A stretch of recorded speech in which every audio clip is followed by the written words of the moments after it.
Well, it's been a long time, but here's where we are. The motor is pretty much all assembled.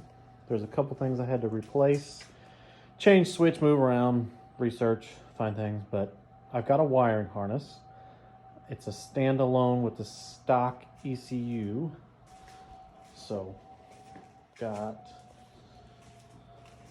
its own little fuse box, just a couple relays and fuses from Lexus V8. Cool dudes over there. Right now I've got to, ignore the phone going all crazy. My old Chinese enduro bike messed up my camera, but I've got to take off that hydraulic fan pump, basically this section right here, replace it with a non-fan pump and just be a pulley. So I gotta rip that off of there. I want to do that before it goes in the engine. I've got to replace a few connectors, but I've got my fuel lines all figured out. I've got to replace a few lines on the transmission. I've got to replace the dipstick because it started leaking like crazy because it got smashed. I got to replace my shift indicator down there. We got to get it in, find out where the headers lay so we can get some down tubes on it and start the exhaust. But yeah, that's pretty much where we are right now. Nothing has really changed in here. I do have to redo the fuel line because this is a returnless system on the 3rd gen. So basically I'm just gonna do a little finagling with that and get a return line onto a different whole fuel pump assembly, a new fuel pump, and hook that up. But I've been tracing out lines in the meantime, waiting on parts. I've got more parts coming in, then I can drop this thing in there, fire it up and hear it run, and then maybe I'll have some motivation to get this thing on the road, which would be sick. But there's still plenty of things to do in the meantime. But I'm excited to be close, super close now. The motor's looking pretty good. It's gonna look real nice in that engine bay. I cleaned the heck out of it. Put all the new gaskets and parts on it that I could. There's still some lines, still some electronic stuff to work out with, but changing some plugs won't be terrible. And then just getting it in the engine bay and wiring it up. This system only takes 3 things to start it, so it should be a lot easier than trying to hook up everything into the Tacoma.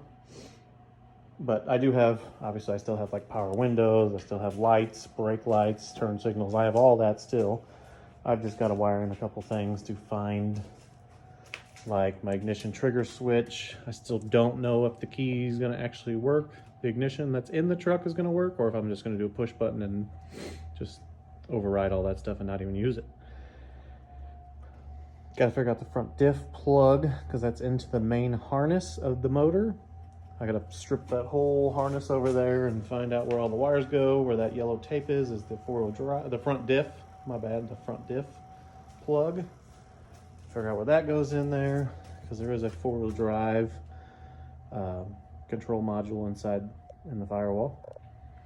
And then, yeah, this is where it's been.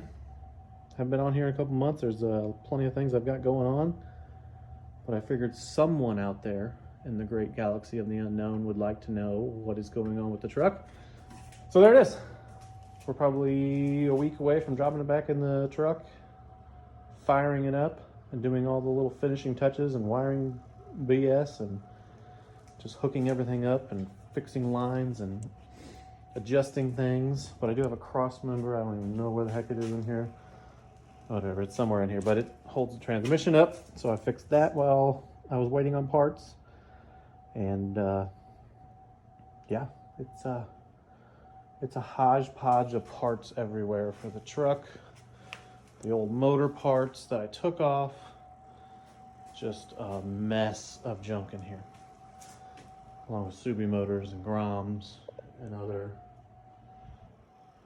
adventure bikes. But there it is.